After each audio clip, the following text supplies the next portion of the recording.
Hey y'all, just wanted to hop on here real quick and share a little bit about how my morning has gone and give you some encouragement for whatever you might be going through right now. So I have been worshiping since about 8:15 or so because Tim had some car trouble this morning. So he came back upstairs and he was like, "What time do you go to work?" And I said, "Not until 10." So I said, "You want me to drop you off?" And he said, "Sure." So as I'm getting dressed and everything, I was like, "Well, you'll get off from work before I do." So I asked him if he wanted to just take my car, drop me off at work early. I can just kind of hang out and then come back and pick me up.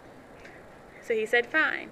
And it's interesting because I've had some frustration with the way my schedule has kind of been all over the place.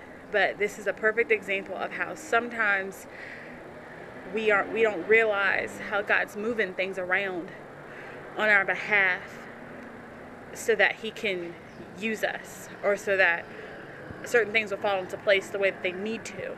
Because had my schedule been what it normally was, or what it was when I first started at this location, I wouldn't have been at home because I would have gone to work at 4:30 in the morning.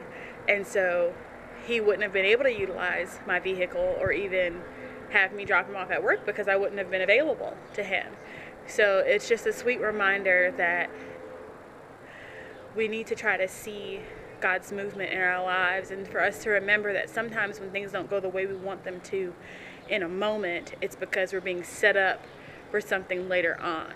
And so I was listening to Surrounded, Fight My Battles by Michael W. Smith, and that song just really inspired me because, again, it reminds me that it may feel like I'm surrounded, but I'm surrounded by you, referring to God. And so even when it feels like I'm surrounded by all kind of craziness, when life just isn't going my way, I have to remember that I'm surrounded by God and his grace and his love for me. And even when it feels like the storm is raging and I can't see him, I have to remember that he's there. So I hope that that can be an encouragement to somebody today. I hope that you are blessed, and we'll see you next time.